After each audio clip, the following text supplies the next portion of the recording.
তেজপুৰবাসীৰ বাবে এক সুখবৰ ৰাম চলচ্চিত্ৰৰ বাবে তেজপুৰত অডিশ্যন সম্পন্ন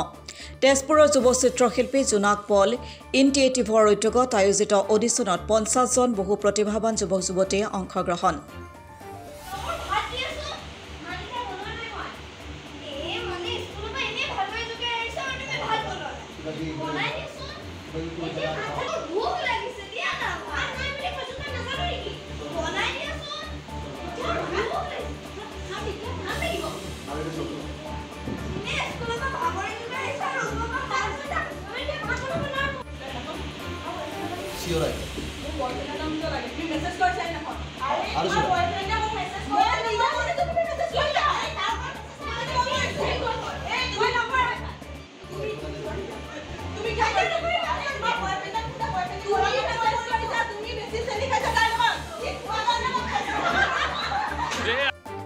তেজপুৰবাসীৰ বাবে বিশেষকৈ অসমৰ চলচ্চিত্ৰ প্ৰেমীসকলৰ বাবে এক সুখবৰ কাৰণ উখানগৰী তেজপুৰত আহিবলগীয়া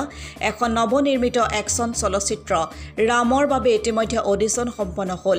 তেজপুৰস্থিত বাৰহলীয়াৰ ফিট ফিউচন ষ্টুডিঅ'ত দেওবাৰে জোনাক পল ইনিচিয়েটিভৰ উদ্যোগত যুৱ চিত্ৰশিল্পী জোনাক পলে আধৰা ৰাম চলচ্চিত্ৰৰ অডিশ্যনত 50 জন বহু প্ৰতিভাৱান যুৱক যুৱতীয়ে অংশগ্ৰহণ কৰাৰ লগতে নিজৰ সুপ্ত প্ৰতিভাৰ জৰিয়তে পৰিচালক তথা অভিনেতা ৰাজ চাংমাই অভিনয়ৰ বাবে নিৰ্বাচিত কৰা বিভিন্ন থিমৰ ওপৰত দুৰ্দান্ত অভিনয় প্ৰদৰ্শন কৰি দেখুৱাবলৈ সক্ষম হয়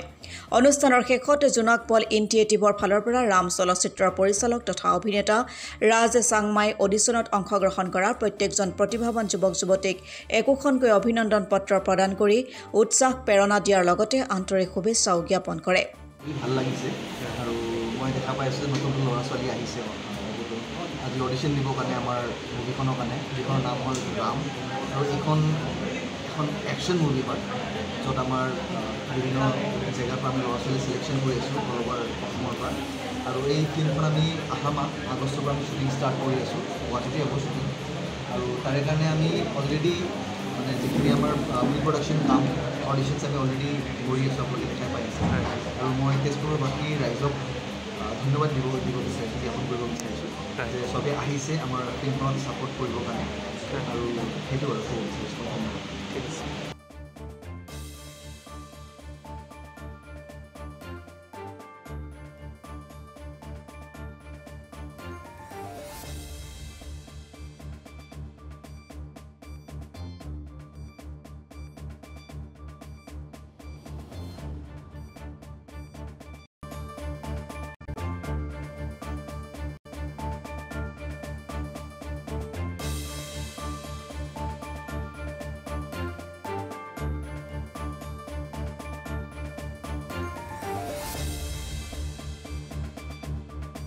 তেজপুৰৰ পৰা চন্দন শৰ্মাৰ ৰিপৰ্ট অসম টুডে